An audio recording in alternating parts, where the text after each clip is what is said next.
Ladies and gentlemen, hey, hi, how you doing? Welcome back to the channel. Thank you so much for stopping by. We actually have some surprise patch notes now live within Warzone and Modern Warfare 3, featuring a handful of new weapon updates, buffs, and nerfs, in addition to, of course, everything we just got a couple of days ago with Season 6. First things first, there are a few other update announcements and other things going on with COD updates outside of the official patch notes page. So I did see a lot of questions, a lot of confusion about this with the haunting update going on. COD updates did actually post a little bit of a PSA here, if you will.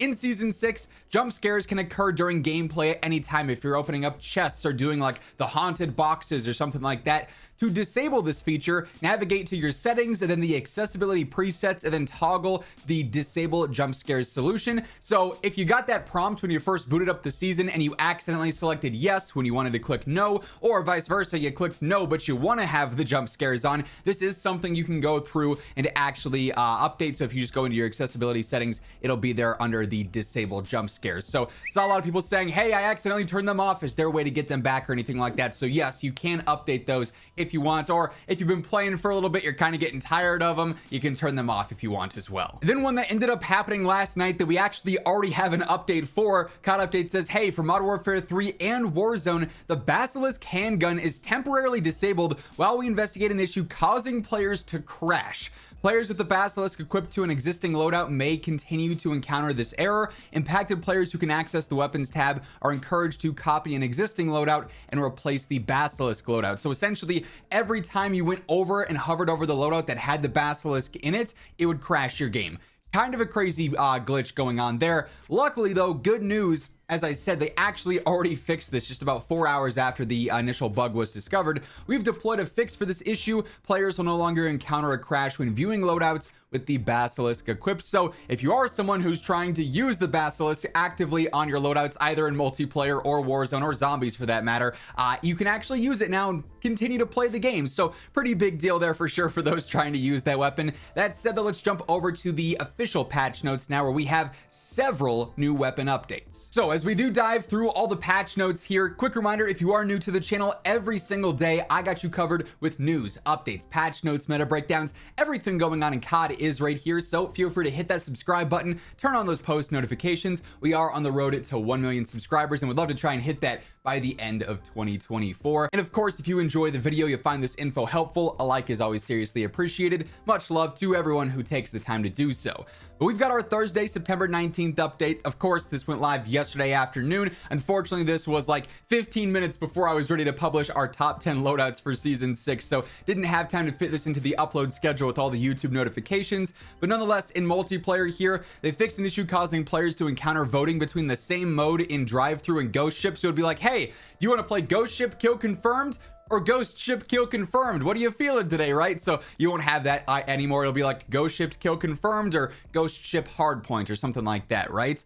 Modes with infected, they increased the maximum match duration from 5 minutes to 6 minutes, and then they also fixed an issue preventing players from calling an MGB in while using a controller. That one would be like wildly annoying if you were playing infected, you got a nuke, and then you just straight up couldn't call it in. So glad to see that that's now been fixed. For weapons here, on the static, they decreased the upper arm damage multiplier by basically 0.1 there in multiplayer, so static will be a little bit less good there. That's not a drastic update, but it's something.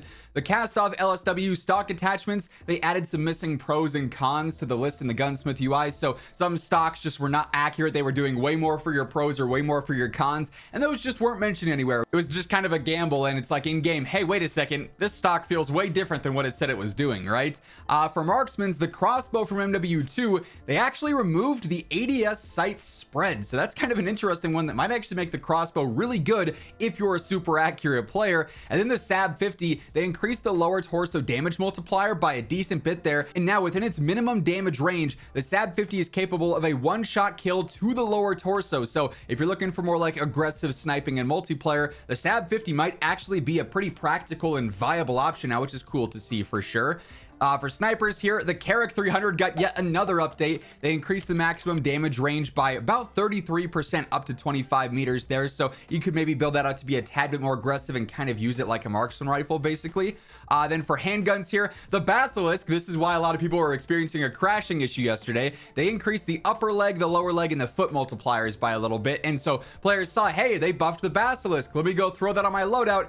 And then they started crashing, and then they went back to edit that loadout and they crashed again, and then they just couldn't mess with that, right? So good thing that was fixed for sure, considering it actually got a buff yesterday. Now let's jump over to the Warzone patch notes. So here it says Wednesday, September 18th. I guess they just didn't update it because this definitely went live yesterday afternoon, again like 15 minutes before I was ready to post a loadouts video. The first thing they actually adjusted here was the DTIR 30-06, and they actually did a lot here. So this gun quite literally was the best weapon in the game, bar none. Best TTK, lowest recoil for about 24 hours, and then they nerfed it. So here the max damage was decreased down to 45 from 48. Near to mid damage was decreased from 38 down from 45. Mid damage was decreased by 5. The minimum damage was decreased by 1, and the headshot modifier was decreased a little bit there as well. So this does actually drop the DTIR down a little bit. That said, it is still the best weapon in the game in my opinion. It's just more competitive with other options. Now we'll look at a TTK graph in just a moment here.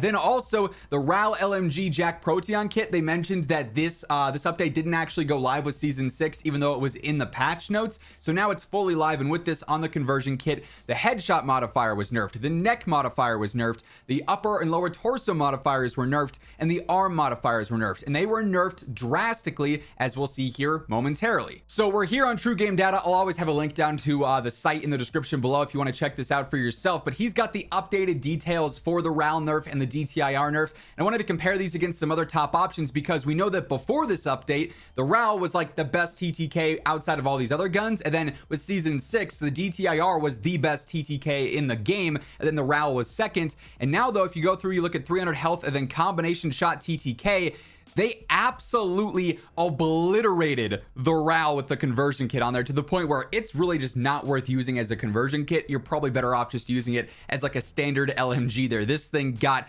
absolutely cooked with this update. And then the DTIR, you can see first damage range is still the fastest TTK, the mid range it's super competitive, and then over longer ranges it's the fastest TTK, but it's not like a huge gap in between this and the BP50 and the BAL and the STG and so on and so forth, right? It's a lot more balanced out this time as opposed to what it was before this update. So both these nerfs did have an effect. It was just a much larger effect on the RAL in specific. But that being said, those are all the new update patch notes and weapon changes that went live as sort of a surprise yesterday afternoon. And that's going to wrap things up. If you enjoyed the video, a like rating would be seriously appreciated. And if you're new to the channel, be sure to hit that subscribe button on your way out so you can always guarantee we're up to date with everything going on in COD. But once again, thank you so much for tuning in. And until next time, take it easy, have an awesome rest of your day, and I'll catch you later. Peace out.